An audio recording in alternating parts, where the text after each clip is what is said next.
Now I'd like to welcome one of the former Premier Spirit of Anzac Prize recipients to discuss the importance of youth involvement in the Anzac Centenary commemorations, Claire Chisholm.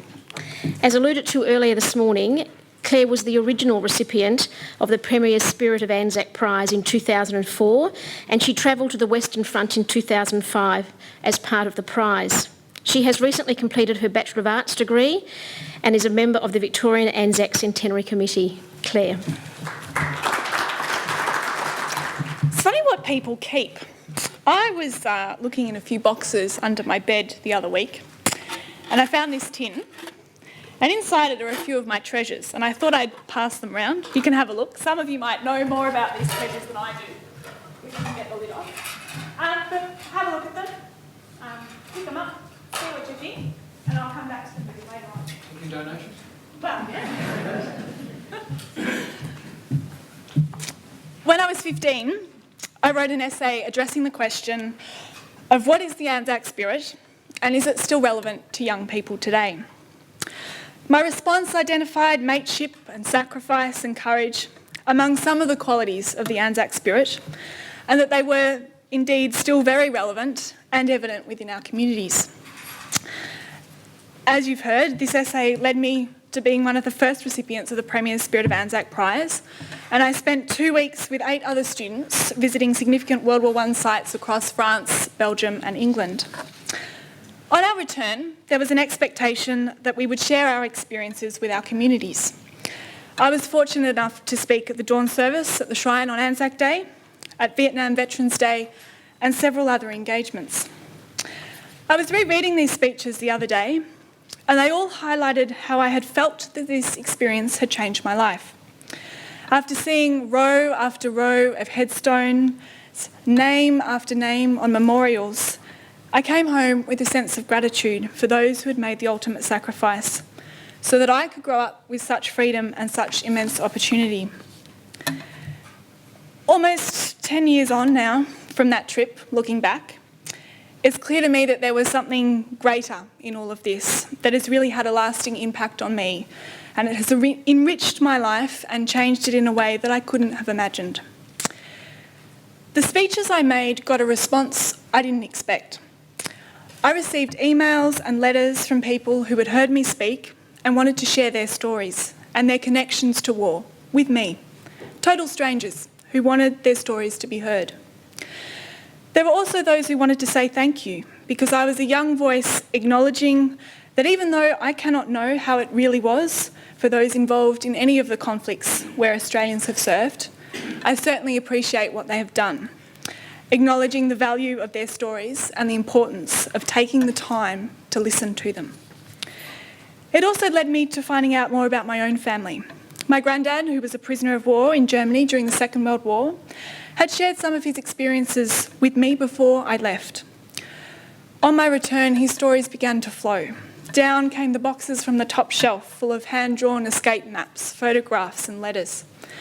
But it wasn't just Granddad's war stories I began to hear. It was the experiences of my grandma, being a teenager, growing up during the Second World War. And in fact, last week I was going through a box with her and I came across a letter she wrote home to her parents, describing what it was like to see my granddad for the first time in 4 years, standing gaunt and nervously on the corner of Grattan and Swanston Streets. It turned out he was about to propose. The Anzac Centenary provides an opportunity for these stories to be heard, and as we've heard continuously today, to make those connections. Primarily, we are commemorating the events of 100 years ago, but it should not be seen as a restriction on what we're prepared to talk about. Instead, it should be considered a starting point, a time when we pause and reflect as a community, not only on our first Anzacs, but all those who have followed. Sometimes I get the impression that there's a concern that young people aren't interested, a worry of how best to engage us, and that new media should be used to connect on our level. And certainly these forms of communication have great value. But as someone who's in the generation of digital natives, as I seem to be called more often than not, sometimes there is something lacking in this form of communication, and there needs to be more, because it's the feeling. To me, that's why we see more and more young people year after year attend the dawn service. It's that feeling of standing side by side in silence in the chill of dawn to remember. The Spirit of Anzac Prize is a great example of how to get young people engaged in learning about our military history. The prize invites investigation. It requires students to research and to ask questions to spark their interest. And I was actually very interested to hear about the New Zealand project of having diaries and just snippets of what happened on this day put out on Twitter. To me, that's a great way to spark interest, to get people to ask more questions. However, I also think it's important to acknowledge that often having a lot of stories all at once can seem quite overwhelming and difficult to comprehend. And they also might be unexpected stories, things that you don't necessarily want to know, but do find out. In a few minutes, I'll actually go through some of the ways we can search and make these connections through online archives, which can reveal these surprising details and make what can be a mass of information seem more manageable. And it's a great way of, or a great example of how the technology can make historical records easily accessible to everyone. It's also a great way, I think, of being able to engage young people, potentially in helping older generations who are not so aware of the internet world about how to get out and find more information and spur them on to learn about their family history. So I can see my little tin hasn't got very far. It's still going. That's okay. I'm going to talk about it anyway, for some of you that have already seen what's in it. In that little tin, there's a couple of pieces of rock, a piece of shrapnel, a bullet casing, and really, I mean, they're just stuff. They're just stuff in a tin that's been under my bed for about 9 years. But if you look closely at one of those rocks, you might see that there's a bit of crystal in it. And those rocks actually came, should I admit it, from the car park of a British memorial on the Western Front. I almost missed the bus because I was so fascinated by these rocks. The piece of shot, well, I was walking in Bullecorp along a street. We just had a commemorative service. And I don't have a picture of it, but our uniforms in the first year were classic Australian. We had the akubra and the dry as a bone, very hard to miss. So we were walking along this street in Bullecorp, a small French village, and this boy started to walk with us along the way up the road. And I had a selection of kangaroo stickers and other things in my pocket, and I gave him one, and his face lit up. And then he reached into his pocket and pulled out this piece of shot, his little treasure, and he handed it to me. And I put it in my pocket and brought it home. The bullet casing came from a man called Monsieur Latai, who some of you may have heard of. He's also from Bullecorp, and he spent a large part of his life collecting and preserving the memory of Australians who fought to save their town and recapture Bullecorp in the First World War. And we visited his museum, which at that stage was just a room in his house, overflowing with things that had been collected over the years. And all of this stuff was seen as so valuable that, in fact, the Australian government and the French government have come together and they've actually built a permanent museum to house his collection. So you can look at those things and think, oh, they're just a bit of old things in a tin. But they all have a story and they all have a piece of history. And I hope that in 60 years' time I can bring those out to my grandchildren and they can hold a piece of what was something in the Great War.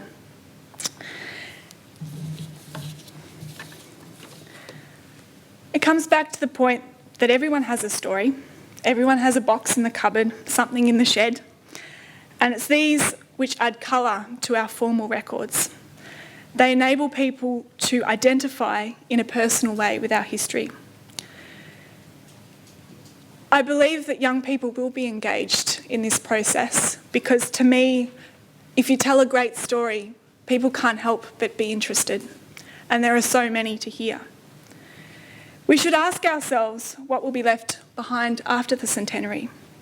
What will its legacy be? For me, I hope that it's families and communities that have a greater understanding of their history. And many of you are in a position and are already doing this to make this happen, to help it happen.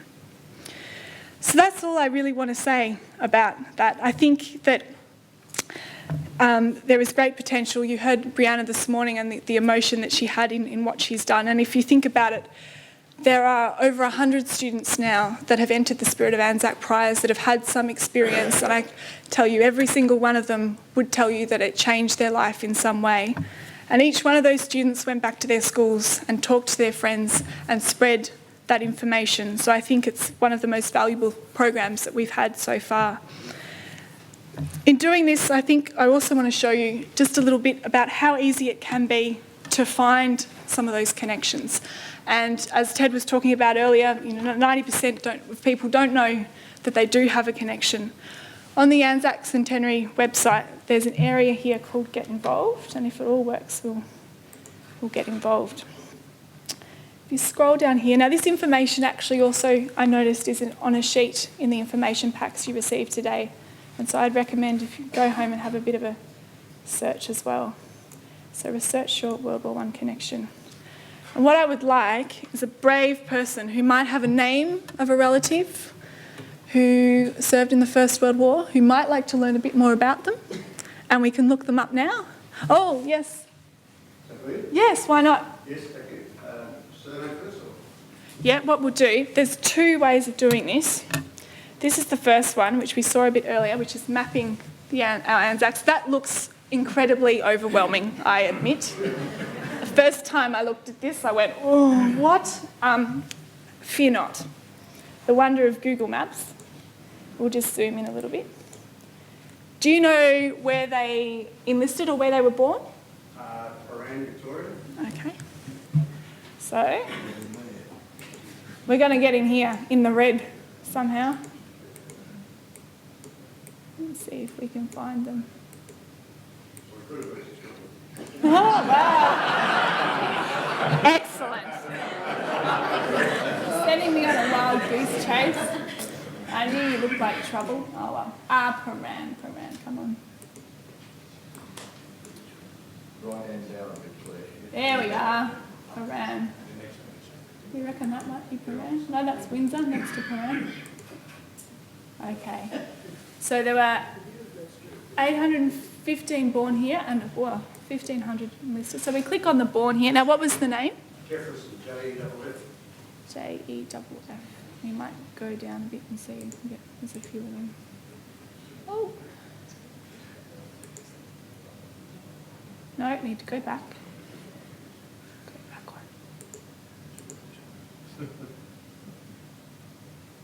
Oh. 7? Is that the one I missed? Oh, good. I'm glad you're here keeping me. Jefferson. No? Oh, well, that's okay. We could try St Kilda, but I'll give you an example of what happens if you do find them here. For example, you click on them, and out comes a copy of their actual record that's been digitised, and where they've enlisted, their next of kin, all of this kind of thing. You can actually log in and register your details on this website, and that enables you to add further information yourself as well. So if there's extra things that you'd like to add to build this file, this information, you can actually do that as well. So it's got all of those details here, but we'll try another method to see whether we can get back. So that's the mapping point, so we might go back here. The other option is to search by name and go to the Australian War Memorial. This is a fabulous site. So, what was the first name? Vernon, B-R-N-O-N. Have I spelled that right? Ooh. R-E. Yeah. Correct. Good-o. Let's see what we find. Have I spelled that? Hang on a minute. Ooh. Just surname? Ah, I did it with all the other day, but here we go. It may have been misentered on the war record as Jefferson because it's now an initial spelling. It's a very initial spelling. One prisoner of war records found. That's for the Second World War. First one, 3 records found. Well, we'll give this a go, see what we find.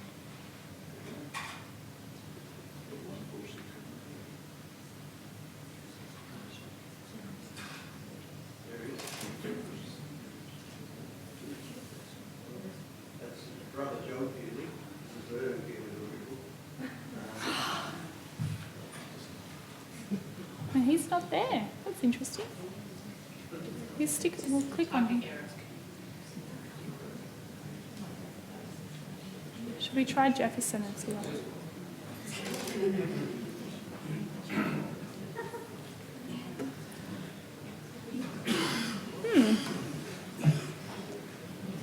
No major secrets revealed. We'll try if we do it this way. Yeah. We'll go to the National Archives site, which is great.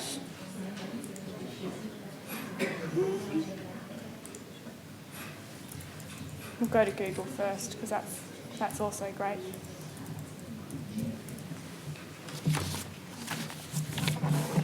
In fact, I had some details of this. I left it on the kitchen bench last night and I came home and my mum had looked up her great-great auntie and printed all this stuff off and was quite excited by it all. So there you go.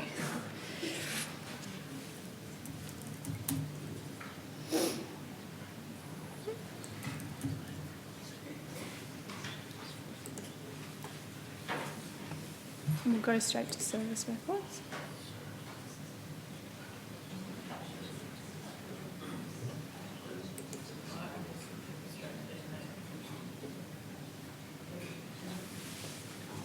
There we go.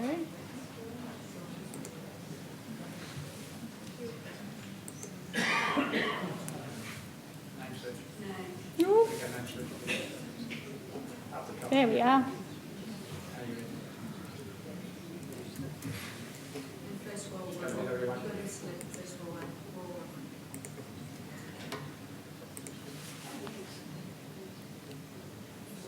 There we go, 4 matches. There we are, there he is. Yay! Foot spray.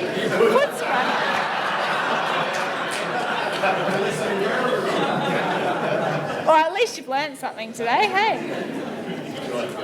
There we go, place and enlistment Maribyrnong. We click on this. That's the actual digital copy. There in black and white. Yep, a lot of it.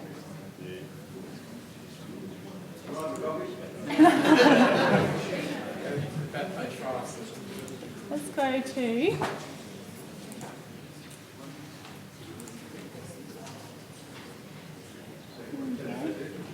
Second Lieutenant.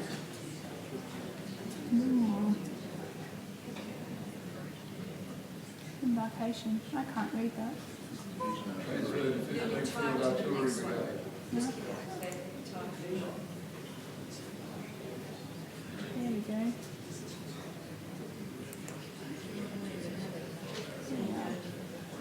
So there's the whole service record typed. Came back in May 1990. That's right, disembarked Melbourne. So there you go. I actually reckon this is pretty magic because if you were to go to the archives and try and look at this all, it's like thousands and thousands of rows of files. And now this takes, 5 minutes and you can get it all here and you can print it off, you can email it, you can send it around the world. So I would strongly encourage you actually go home, have a play, see what you can find. You might be surprised. I found out that my great-grandfather, who liked to call himself a brigadier, actually wasn't a brigadier. He was just a brigadier for about 2 weeks on some kind of thing, and then he wasn't a brigadier after that. But there you go. There's always a secret around. So basically that's all I have to say. I just wanted to show you that, encourage you to have a look at it, and that, yeah, good stories will find people to listen to them, and there are certainly young people will be interested and will be engaged because it's something that I know that's not just me, but many of us feel very passionately about. So thank you very much.